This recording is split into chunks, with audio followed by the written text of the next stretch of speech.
তো এই পর্বে আমরা পিএইচপির অবজেক্ট ক্লোনিংটা দেখব। হ্যাঁ, তো আপনি যখন একটা অবজেক্টকে কপি করবেন তখন এটা অ্যাকচুয়ালি তার রেফারেন্সটা কপি হয়, অর্থাৎ যখন আপনি এটাকে নতুন একটা ভ্যালু সেট করবেন দেখা যায় যে মেমোরির স্পেসিফিক লোকেশনে সেই ভ্যালুটা সেট করে দেয় আগেরটার জায়গায়। কিন্তু আপনি চাচ্ছেন যে না, একেবারে হুবহু ডুপ্লিকেট তৈরি করে আরও নতুন ভ্যালু সেট করবেন, যে আগেরগুলো থাকবে আর আপনার যে নতুনগুলো দিচ্ছেন এগুলো থাকবে, তখন আপনাকে ক্লোন করতে হবে। তো এটা কীভাবে করবেন? তো এটা করার জন্য ধরুন আমরা আগে যা ছিল আমরা সব রিমুভ করে দিচ্ছি। হ্যাঁ, তো এখানে আমরা নতুন আরেকটা ক্লাস ফাইল নিচ্ছি। সাপোজ আমি এর নাম দিলাম যে language, language dot PHP, just এরকম একটা নাম দিলাম। তারপর একটা ক্লাস দিলাম, সাপোজ ধরুন class language, language okay, class নিলাম। তো ক্লাস নেওয়ার পর এই ক্লাসের মধ্যে আমরা কিছু প্রপার্টি অ্যাসাইন করবো। যেমন আমি লিখলাম যে প্রাইভেট, সাপোজ আমি লিখলাম ক্যাটাগরি, ক্যাটাগরি ওকে। তারপর একটা লিখলাম যে প্রাইভেট, সাপোজ আমি লিখলাম ফ্রেমওয়ার্ক, ফ্রেমওয়ার্ক ওকে। দুটা কি লিখলাম, দুটা প্রপার্টি আমরা নিলাম এখানে। তো দুটা প্রপার্টি নেওয়ার পর এখন জাস্ট আমরা কি করি, এগুলো স্যাটার এবং গ্যাটার তৈরি করি। হ্যাঁ, অর্থাৎ সেট গেট। তো অ্যাকচুয়ালি এগুলো জানেন, হ্যাঁ, স্যাটার এবং গ্যাটার এগুলো নেটবিনস যখন আমরা ব্যবহার করি তখন আমরা কি করি, এক ক্লিক মেরে এগুলো করে ফেলি। যাই হোক, আমি আপনাদেরকে টাইপ করে দেখাচ্ছি। হ্যাঁ, আপনি এখানে লিখলেন যে ফাংশন, পাবলিক ফাংশন, অথবা আপনার মতো করে আপনি লিখলেন সেট, আমি লিখলাম যে ক্যাট, আমি জাস্ট এভাবেই লিখলাম ওকে। এটা দিয়ে কি আমি ভ্যালুটা ধরবো, যেহেতু অবশ্যই আমাকে এখানে এর মধ্যে কি করতে হবে, একটা ভেরিয়েবল দিয়ে নিতে হবে, অথবা ভ্যালু এরকম আমি কি দিলাম, অথবা আমি দিলাম কি এই জাস্ট এরকম আমি দিলাম, সমস্যা নেই। তো তখন ভ্যালুটা অ্যাসাইন করছি কোথায়, এখানে অ্যাসাইন করবো তাই না? তো এখানে যদি অ্যাসাইন করি আপনাকে অবশ্যই লিখতে হবে this equal to category equal to কি, এই যে যেটা ধরছেন আপনি ওকে, এটা কি দিয়ে জাস্ট কি করছেন, সেট করছেন। তখন আবার কি করতে হবে, এটাকে আবার গেট করতে হবে তাই না? অর্থাৎ এটার একটা গ্যাটার তৈরি করতে হবে। আমি এটাকে কপি করি, আমি এখানে লিখলাম যে গ্যাট গেট। হ্যাঁ, এরগুলো দেখাচ্ছে অ্যাকচুয়ালি। তখন সে কি করবে, সে অ্যাকচুয়ালি এটাকে রিটার্ন করে দেবে। যেটাকে আপনি সেট করছেন এখানে তাই না, এটাকে সে রিটার্ন করবে, এটাকে সে রিটার্ন করবে, কারণ যেহেতু আমরা এখানে ইকো করছি না ওকে। তো তারপরে ধরুন আমি কি যে ফ্রেমওয়ার্ক, ফ্রেমওয়ার্কের জন্য সাপোজ এই যে আবার সেম, আমরা সেই কাজটি করবো, জাস্ট কপি করে ব্যবহার করছি, সমস্যা নেই। তো এখানে জাস্ট আমরা কি করেছি, ফ্রেমওয়ার্ক নিয়েছি তাই না, আমরা এখানে লিখবো যে সেট ফ্রেমওয়ার্ক, সেট ফ্রেমওয়ার্ক, আবার এখানে আমি লিখলাম যে গেট ফ্রেমওয়ার্ক ওকে। সেট ফ্রেমওয়ার্ক, গেট ফ্রেমওয়ার্ক, সে কি করবে, এখানে আবার সে ভ্যালুটা ধরবে। সাপোজ আমি এখানে দিলাম যে বি, বিতে ধরে অ্যাসাইন করবে কোথায়, যে এখানে অ্যাসাইন করবে তাই না। তারপরে কি এটা আবার রিটার্ন করবে। তো এই গ্যাটের মধ্যে তো আর প্যারামিটার হবে না, কারণ এটা দিয়ে তো আর ভ্যালু সেট করছে না, এটাতে জাস্ট আমরা কি করব, ফাংশনটা আমরা কল করব এখানে, মেথডটা তাই না, মেথডটা কল করে আমরা জাস্ট এটা দিয়ে ভ্যালুটা ধরবো।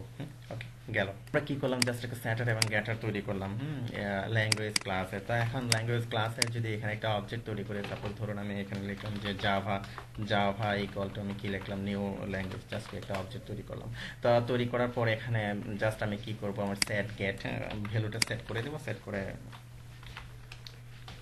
আমরা আবার গেট করব। হ্যাঁ, যেমন কোথায় সেট করতে চাচ্ছি, এই যে সেট এন্ড তাই না, এখানে আমরা কি সেট করতে চাচ্ছি, আমরা এটাকে কপি করলাম ওকে, কপি করলাম। এটাকে কপি করার পর এখানে আপনি কি সেট করতে চাচ্ছেন, সাপোজ ক্যাটাগরি, ক্যাটাগরি আপনি দিতে চাচ্ছেন কি এটা কি, সাপোজ ওওপি ওকে, object oriented programming, just OOP. আবার কি করছেন এখানে, এটাকে আমি সেট করলাম। ঠিক তেমনিভাবে আবার আমার যে আরেকটা মেথড আছে, যেমন এখানে কি আছে, ফ্রেমওয়ার্ক তাই না, এই যে ফ্রেমওয়ার্ক, আমি ফ্রেমওয়ার্কের মধ্যে সেট করে দিলাম। সাপোজ এখানে আমি লিখলাম যে স্প্রিং ওকে, স্প্রিং লিখলাম। তো স্প্রিং লিখলাম, স্প্রিং লেখার পর ধরুন এটা কাজ করছে কিনা জাস্ট আমরা একটু চেক করে দেখি। হ্যাঁ, আমরা চেক করে দেখবো কি এটা জাস্ট কোনটা, এটা দিয়ে একদম ধরবো কোনটা দিয়ে, এই যে গেট গেট, সাপোজ আমি এই গেটটাই একটা করে দেখাচ্ছি আপনাদেরকে, একটা করে দেখাচ্ছি। গেট গেট, এটাকে কি করবো, জাস্ট ইকো করে দেবো ওকে, ইকো করবো। এটা দিয়ে ভ্যালুটা ধরবো। তো এখন যদি আমাকে রিফ্রেশ দিই, আনডিফাইন্ড ভেরিয়েবল ই দেখাচ্ছে এখানে, আনডিফাইন্ড ভেরিয়েবল ই। তো আনডিফাইন্ড ভেরিয়েবল এ দেখাচ্ছে, কারণ আমরা এই যে বারবার কি করছি, এই যে আমরা এখানে বি হবে অ্যাকচুয়ালি আমরা এটা কি রেখেছিলাম, কপি করলে যা হয় আর কি অলরেডি বুঝতে পেরেছেন হয়তো। এই যে ওপি মানে সব কিছু ঠিকঠাক আছে, ওকে ফাইন। তো এখন ধরুন আমি যদি এটাকে কপি করে, হ্যাঁ, যেমন এখানে কি আছে জাভা, তাই না, এই যে অবজেক্টটা আছে, এই যে জাভা অবজেক্টটা, এখানে সাপোজ আমি এটাকে যদি পিএইচপির মধ্যে আমি এটাকে কপি করি, তো যখন কপি করব তখন অ্যাকচুয়ালি কি হবে, তখন সে তার রেফারেন্সটাকে কপি করবে। বিষয়টা আমি দেখাচ্ছি আপনাদেরকে, রেফারেন্সটাকে কপি করবে। তো এখন ধরুন আমি যদি এখানে যেমন এই যে ফ্রেমওয়ার্ক, সেট ফ্রেমওয়ার্ক করেছি একটা, তাই না, আমি যদি এটাকে সেট ফ্রেমওয়ার্কে আমি যদি করে যে কোঅর্ডিনেটর সেট করে দিলাম। তো সেট করে দেওয়ার পর এখন যদি আমি কি করি, আমার ভ্যালুগুলোকে গেট করি, যেমন আমি জাভা নিলাম, জাভা নিয়ে আমি কি করলাম, এই যে গেট আমি কি করলাম, এখানে গেটকে কল করলাম। ওকে, তো জাস্ট কি করে এখানে একটা ব্রেক দিয়ে নিই, ওকে, ব্রেক দিয়ে নিই। আর এটাকে আমাদের কি করতে হবে, ইকো করতে হবে, তাই না, ইকো। ঠিক তেমনইভাবে আমি এটাকে কপি করে এখানে আমি লিখলাম যে গেট ফ্রেমওয়ার্ক, এই যে গেট ফ্রেমওয়ার্ক, আমি এখানে লিখলাম যে গেট ফ্রেমওয়ার্ক। ওকে, তারপরে পুরাটা কপি করে আমি এখানে আর শেষেটা কপি দরকার নেই। ওকে ফাইন, তো সেমিকোলন দিতে হবে, ভুল করা যাবে না। সেমিকোলন দিলাম, শেষেটার ব্রেক দেওয়ার দরকার নেই। তো এখন এখানে জাস্ট কি করেছি, আমি পিএইচপিতে করেছি, তাই না, আমি এইগুলো কি লিখলাম যে পিএইচপি। ওকে, তো এখানে খেয়াল করে দেখুন আমি কিন্তু এখানে কি করেছি, এটাকে কপি করেছি। কপি করার পর আমি এখানে, তো অ্যাকচুয়ালি এটা কি হবে, এখানে হবে পিএইচপিতে আমি সেট করেছি কি কোঅর্ডিনেটর সেট করেছি।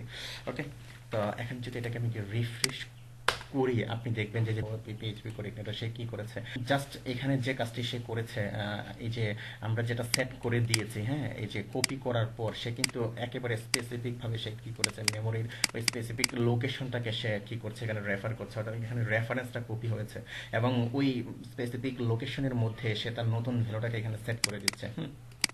যেমন ধরুন এখানে আমি কি দিয়েছি, সেট ক্যাট দিয়েছি, তাই না, আমি যদি এখানে সেট ক্যাট আমি এখানে দিয়ে দিই, সাপোজ আমি দিই এখানে স্ট্রাকচারাল বা স্ট্রাকচারাল, আমি যদি এখানে স্ট্রাকচারাল করি, হ্যাঁ, স্ট্রাকচারাল করার পর আমি যদি এটাকে রিফ্রেশ করি, আপনি দেখবেন যে সবগুলোকে কি সে চেঞ্জ করে দিচ্ছে, তাই না।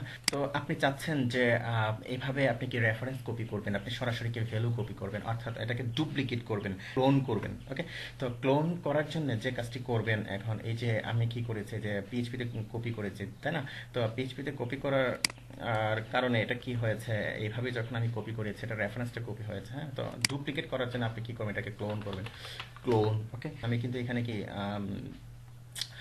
কি করেছে, এখানে কিন্তু আমি যে কোঅর্ডিনেটর সেট করেছি, তাই না, তার আগেরটা কি ছিল, স্প্রিং ছিল, তাই না। তো এখন যদি আমি এটাকে রিফ্রেশ করি, আপনি দেখবেন যে এই যে আগেরটাও রয়েছে, তারপর নতুন যেটা করেছি আমি কি সেটাও কি সে চেঞ্জ করে দিয়েছে, অর্থাৎ পরিবর্তন করে দিয়েছে, অর্থাৎ প্রত্যেকটার জন্য সে কি করছে, আলাদা আলাদা ভ্যালু সে সেট করছে।